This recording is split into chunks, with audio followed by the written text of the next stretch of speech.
কি অবস্থা মানিক ভাই? আরে গরমে অবস্থা খারাপ।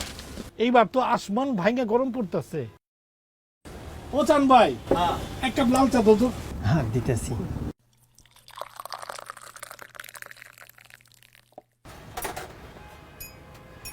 ভাই আপনার হাতে ওইটা কি? আর বইলো না, বিদ্যুতের নতুন একটা প্রিপেড মিটার লাগাইছে, টাকা ভরে আসলাম। ও, বিলের যে অবস্থা, এই লন স্যার। গত মাসে সারা মাস মিলা 1200 টাকা খরচ হলো। হ্যাঁ ঠিক আছে মোটামুটি, কিন্তু এই অলরেডি এই কয়দিনে 1500 টাকা বিল রিফিল করে ফেলছি। এখন বাকি আছে মাসের এখনও 10 দিন, 2000 টাকার মতো মনে হয় বিল হয়ে যাব। আমারও তো একই অবস্থা। আমার ঘরে 3টা ফ্যান, ফ্রিজ আর লাইট চলে, আর এই মাসে গরমের কারণে আরেকটা ফ্যান আনছি।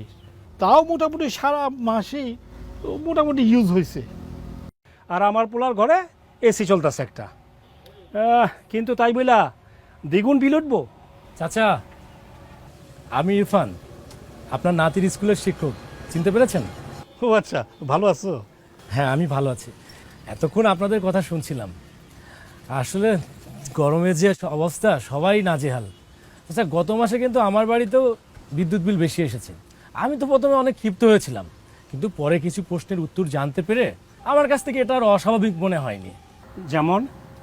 যেমন আপনি সারা মাসে কত ইউনিট বিদ্যুৎ ব্যবহার করবেন সেটার উপর ডিপেন্ড করে বিদ্যুৎ বিল নির্ণয় করা হয়। এই জন্য ইউনিট অনুযায়ী বিদ্যুৎ বিল আলাদা আলাদা। আবাসিক গ্রাহকের ক্ষেত্রে 0 থেকে 50 ইউনিট লাইফ লাইন পর্যন্ত প্রত্যেক ইউনিট বিদ্যুতের দাম ধরা হয় 4 টাকা 63 পয়সা। আবার যদি 0 থেকে 75 ইউনিট পর্যন্ত কেউ বিদ্যুৎ ব্যবহার করে, তখন বিদ্যুতের দাম ধরা হয় 5 টাকা 26 পয়সা। আবার যদি 75 ইউনিটের উপরে এবং 200 ইউনিটের মধ্যে বিদ্যুৎ ব্যবহার করে, তার জন্য দেওয়া হয় 7 টাকা 20 পয়সা। এভাবে যত ইউনিট বাড়বে, ক্রমান্বয়ে দামটাও তত বাড়তে থাকবে। আর একটা কথা চাচা, 50 ইউনিট বা 50 ইউনিটের কম যদি বিদ্যুৎ ব্যবহার করা হয়, সরকার কিন্তু তাকে সর্বনিম্ন দামে বিদ্যুৎ সরবরাহ করে। আগে তো এটা জানা ছিল না। আচ্ছা, আমার তো মনে হয়েছিল আমি যাই খরচটা করি না কেন একই রকম বিল উঠবো।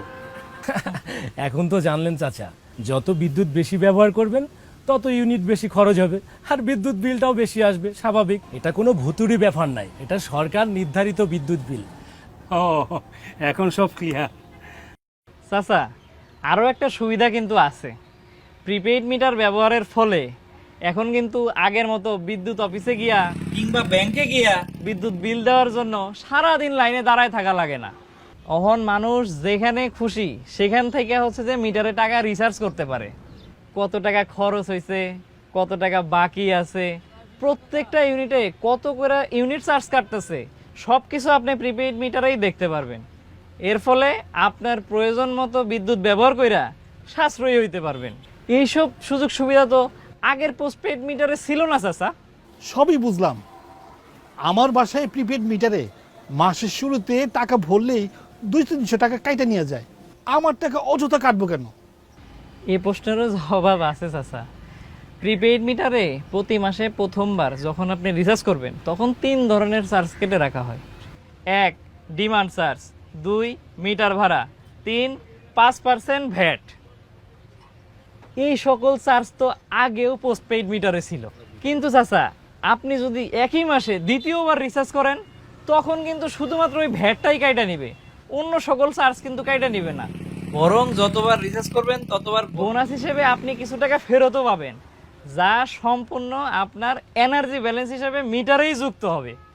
ও আচ্ছা, তাহলে এই কথা। আমি ডিমান্ড চার্জ মিটার ভাড়া দিতে যাবো কেন? আমার জমিতেও তো বিদ্যুতের পিলার আছে। কই, আমি তো জমি ভাড়া রাখি না। চাচা, সেক্ষেত্রে আপনার বুঝতে হবে ডিমান্ড চার্জ জিনিসটা আসলে কি। বিদ্যুৎ উৎপাদনকারী প্রতিষ্ঠান যখন কোনো এলাকায় বিদ্যুৎ সরবরাহ করতে যায়, তখন তা নির্ভর করে ওই এলাকায় কতটুকু বিদ্যুতের চাহিদা আছে। যখন কোনো একজন গ্রাহক বিদ্যুৎ মিটারের জন্য আবেদন করে, তখন সে সর্বোচ্চ কতটুকু বিদ্যুৎ ব্যবহার করবে সেইটা উল্লেখ করার দরকার হয়।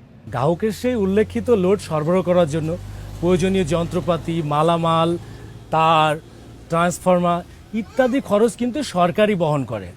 আপনি আপনার চাহিদা অনুযায়ী বিদ্যুৎ ব্যবহার করেন বা না করেন, সরকারকে কিন্তু সেই পরিমাণ বিদ্যুৎ উৎপাদন এবং সরবরাহ করতেই হবে। আর এই সর্বোচ্চ বিদ্যুৎ ব্যবহার সীমার উপর যেই চার্জ ধার্য করা হয় সেটাই হচ্ছে ডিমান্ড চার্জ। আর এই ধরনের চার্জ কিন্তু পৃথিবীর প্রায় সকল দেশেই নেওয়া হয়ে থাকে। যেহেতু বিদ্যুৎ বিতরণ সংস্থা মিটার দিছে, সেজন্য মিটার ভাড়া বাবদ টাকাও কেটে নেওয়া হচ্ছে। গ্রাহক যদি নিজে মিটার কিনে দেয় তবে কিন্তু মিটার ভাড়া দিতে হবে না। এ তো অনেক গুরুত্বপূর্ণ কথা, আগে তো এইভাবে কখনো ভেবে দেখি নাই।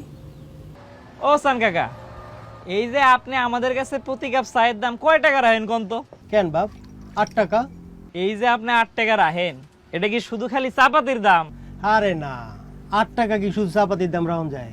এর ভিতরে চিনি দিছি, কাপ পিরিচ কিনছি, দোকানের খরচ, আমার মজুরি সব মিলে 8 টাকা ধরছি। আর চাপাতি এটার দাম আর কত হইব? সর্বোচ্চ 3-4 টাকা। এই যে দেখছেন চাচা, সান কাকাও কিন্তু আমাকে থেকে ডিমান্ড চার্জ, কাপের চার্জ পর্যন্ত নিতেছে। আসলে সব কিছুতে একটা সিস্টেমের মধ্যে চলা লাগে। সেটাই চাচা, আপনি আমি সবাই কিন্তু আমরা দেশের নাগরিক। মনে রাখতে হবে, বিদ্যুৎ সরকারের একার না, আমাদের সবার সম্পত্তি।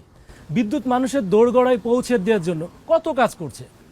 এই যে অনেক প্রত্যন্ত অঞ্চলে বিদ্যুৎ পৌঁছে গেছে, কুতুবদিয়া, সন্দ্বীপ, সাবমেরিন ক্যাবলের মাধ্যমে বিদ্যুৎ পৌঁছে গেছে। আমাদের মেট্রো রেলও কিন্তু জাতীয় গ্রিডের বিদ্যুতে চলাচল করে, যাতে লক্ষ লক্ষ মানুষ সুবিধা পাচ্ছে। আর সব কিছু মিলাই এই চার্জটা, আর এই চার্জ প্রদান করে জাতীয় উন্নয়নে অংশগ্রহণ করছি। আর এসব তো সরকারের একার পক্ষে সম্ভব না। কিন্তু তোমরা এসব কথা কিভাবে জানলা? আমরা এতদিন না যাই না সব কিছু আকাশ কুসুম কল্পনা করছি। সবারই তো এসব তথ্য জানা থাকা দরকার। চাচা, আমরাও এতদিন ভুলের মধ্যে ছিলাম, কিন্তু বিদ্যুৎ অফিস একটা হটলাইন নাম্বার চালু করছে 16999, যেই নাম্বারে ফোন দিয়ে আমরা সমস্ত খোঁজ খবর নিয়েছি এবং আমাদের ভুল ভেঙে গেছে। গ্রাহকের যত ধরনের জিজ্ঞাসা, তথ্য কিংবা অভিযোগ, সকল কিছু এই নাম্বারে কল দিয়ে কইলে সবকিছু সমাধান হয়ে যাব। এই তো সেদিন ঘূর্ণিঝড়ে চৌরাস্তায় যে আমাদের গাছটা ভেঙে পড়ছিল, বিদ্যুতের লাইনে তো ব্যাপক ক্ষয়ক্ষতি হয়েছিল। তখন তো আমি হটলাইন নাম্বারে কল করে তাদেরকে আসতে বলি। আসার পর তো বিদ্যুতের গতিতে তারা তার ঠিক করে দিয়ে গেল। কি সান কাকা, তোমার দোকানে বসেই তো আমরা চা খাইলাম সবাই। হ, সেদিনকার ওরা সবাই মিলে আমার দোকানেই চা খাইছিল। না বাবা, তোমরা তরুণরা আমাকে চোখ খুলে দিছো। আমরা তো এতদিন জানতাম আজকালকার পোলাপাইনরা সারাদিন খায় দায় আর মোবাইল টিপে। চাচা, মোবাইল টিপে সত্য, সেটা যুগের সঙ্গে তাল মিলানোর জন্য। আর এখনকার তরুণরাই তো আগামীর ভবিষ্যৎ। দেশ আস্তে আস্তে স্মার্ট হইতেছে, আর সরকারও জনগণের জীবনমান উন্নত করার জন্য চেষ্টা করছে। উন্নয়নের এ যাত্রা সারথি আপনি, আমি, আমরা সবাই। গুজবে কান্না দিয়ে সঠিক তথ্য জানি। দেশ আমাদের, দায়িত্বও আমাদের।